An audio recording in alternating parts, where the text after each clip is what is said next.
Disclaimer: This channel does not promote any violent, harmful, or illegal activity. All content provided by this channel is meant for an educational purpose only.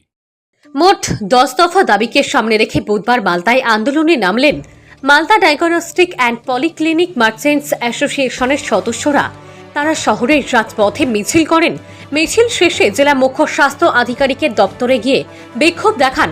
Diagnostic ও পলিক্লিনিকের উপর প্রশাসনের বিরুদ্ধে জুলুমবাজির অভিযোগ তুলে সুর চড়ান। বিক্ষোভে নেতৃত্ব দেন Malda diagnostic and polyclinic merchants অ্যাসোসিয়েশনের সম্পাদক মাসিদুর রহমান ও সভাপতি মলয় বসাক। তারা অভিযোগ করে বলেন, ডিস্ট্রিক্ট সার্ভেলেন্স টিম হামেশাই বিভিন্ন ডায়াগনস্টিক অ্যান্ড পলিক্লিনিকে হানা দিচ্ছে। সেই টিমের সদস্যরা ছোটখাটো বিষয়কে ইস্যু করে ডায়াগনস্টিক সেন্টারে সিল করে দিচ্ছে। এছাড়াও ফায়ার লাইসেন্সের নামে তাদের চরম হয়রানি করা হচ্ছে। এর প্রতিবাদ জানাতেই আজ তারা আন্দোলনে নেমেছেন। জেলা মুখ্য স্বাস্থ্য আধিকারিককে ডেপুটেশন দিয়েছেন। এই ভিজিটগুলোর মধ্যে দেখা যাচ্ছে যে সমস্ত নথিপত্র ঠিক আছে এবং তার সত্ত্বেও দেখা যাচ্ছে যে একটা কটন কোথাও পড়ে আছে বা একটা ব্ল্যাঙ্ক প্যাড পড়ে আছে রাফ ইউজের জন্য, হয়তো একটা সেটা ক্যান্সেল করা পেজ, বা দেখা যাচ্ছে হয়তো তার সমস্ত কিছু যার মানে আমাদের অ্যাক্ট অনুযায়ী যা রিলেটেড ডকুমেন্টস সব কিছু ঠিক থাকা সত্ত্বেও দেখা যাচ্ছে যে বিভিন্ন ইস্যু নিয়ে একটা ছোটোখাটো অন্য আদার্স রিলেটেড একটা ইস্যু নিয়ে তাকে কোনো রকম নোটিশ ছাড়াই তাকে আচমকায় গিয়ে এবং লোকাল বিডিও এবং লোকাল থানার আইসিকে নিয়ে গিয়ে বা লোকাল ভিডিওকে নিয়ে গিয়ে আগে থেকে প্রিভিয়াসলি প্রিপেয়ার্ড যে ওটাকে সিল করে চলে আসতে হবে। এবার প্রতিষ্ঠানটা বন্ধ হয়ে যাওয়ার পরে তার যারা এমপ্লয়ি তারা সমস্ত বেকার হয়ে পড়ছে এবং দীর্ঘ 1 মাস 1.5 মাস করে এইভাবে বন্ধ থেকে যাচ্ছে 20-25 দিন।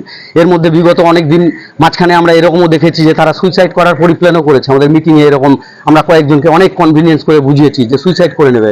তাদের পরিবার, বৃদ্ধ বাবা মা আছে বাড়িতে, তারা হার্টের পেশেন্ট আছে, তারা টেনশনে যে তার ছেলের প্রতিষ্ঠান বন্ধ হয়ে গেছে, তারা ঘুমোতে পারছে না বাড়িতে টেনশনে। এবং তাদের বিরুদ্ধে অভিযোগ আপনাদের? আমাদের অভিযোগ সমস্ত যে আমাদের যে সমস্ত নথিপত্র যে আমরা জমা দিচ্ছি, কাকে জমা দিচ্ছি? আমরা সিএমওইচ স্যারকে জমা দিচ্ছি। আমাদের লাইসেন্স অথরিটি হচ্ছে সিএমওইচ স্যার। আমরা অনলাইনে সমস্ত ডকুমেন্ট সাবমিট করে আমাদের ইন্সপেকশন হয়, রেগুলার ইন্সপেকশন হয়, ইয়ারলি ইন্সপেকশন হয় এবং not only documents, infrastructure also visited. এবং ভিজিট হওয়ার পরে যে আমরা লাইসেন্সগুলো পাচ্ছি, তাহলে সেই লাইসেন্সগুলোর যদি কোনো মান্যতা ডিএম সাহেব বা এডিএম সাহেব না দেন, তাহলে সেই লাইসেন্সগুলো আগে থেকে তাহলে সিএমও সাহেব ছাড়ছেন, তাহলে আমাদেরকে ক্যান্সেল করে দিয়ে আগে আমাদের সমস্ত ল্যাবগুলোকে তাহলে টোটালটাকে তাহলে আমরা সারেন্ডার করে দিচ্ছি, লাইসেন্সগুলোকে তাহলে সারেন্ডার করে দিতে হবে আগামী দিনে। আমাদের এরকম পরিস্থিতি চলে এসছে যে আমরা সামাজিক সম্মানটা আমাদের শেষ হয়ে যাচ্ছে এবং যে সমস্ত গরিব মানুষ, আমাদের ছোট ডায়াগনস্টিক সেন্টারগুলোতে খুব হাই প্রোফাইল লোকজন আসে না, যে সমস্ত ডায়াগনস্টিক সেন্টারগুলোর মধ্যে এই ঘটনাগুলো ঘটছে, সমাজের নিম্ন স্তর এবং কিছু গরিব শ্রেণীর মানুষ যাদের কাছে আমরা খুব ন্যূনতম মূল্যে পরিষেবাগুলো প্রদান করছি এবং তারা যে আমাদের প্রতি বিশ্বাস রেখেছিল, সেই বিশ্বাসটা 1 ঘন্টার মধ্যেই টোটালটা ধূলিসাৎ হয়ে যাচ্ছে এবং এটা পার্মানেন্টলি একটা সামাজিক কালিমা, সোশ্যাল স্টিগমা আমাদের মধ্যে লেগে যাচ্ছে প্রতিষ্ঠানটার বিরুদ্ধে। এবার 1-1.5 মাস পরে একটা পেনাল্টি করার পরেও যখন ওটা খুলছে, যখন ওই প্রতিষ্ঠানটা খুলছে, সে কি আর স্বাভাবিক পর্যায়ে কখনো ফিরতে পারবে? কি চাইছেন এখন আপনারা? আমরা চাইছি যে এই সার্ভিলেন্স টিমের যে এই ধরনের ভিজিট, এই টাইপের ভিজিটটাকে আমরা পছন্দ করছি না। ভিজিট নিশ্চয়ই হতে পারে সরকারি প্রতিষ্ঠানের বিরুদ্ধে বলছিলেন যে ঘুষ নেওয়ার ব্যাপারে। ফায়ারের বিরুদ্ধে আমাদের অভিযোগ নয়, অভিযোগ আমাদের সিস্টেম, ফায়ার সিস্টেম।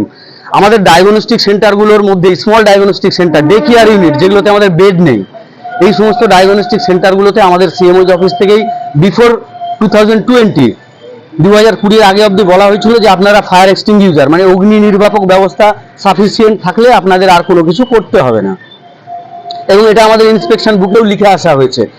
10 দফা দাবি নিয়ে আপনারা এসেছেন, যদি দাবি না তারপরে সবাই সেই সমস্ত অগ্নি নির্বাপক ব্যবস্থা একদম সমস্তভাবে ঠিকঠাক করার পরে বিগত আরো 2-3 বছর স্বাভাবিক লাইসেন্স পাওয়ার পরে হঠাৎ করে এখন বলছে যে প্রত্যেকটা ডায়াগনস্টিক সেন্টারগুলো, ডে কেয়ার ইউনিট হলেও তাদেরকে ফায়ার লাইসেন্স করতে হবে এবং ফায়ার এনওসি করতে গিয়ে আমাদের যে ধরনের হ্যারাসমেন্ট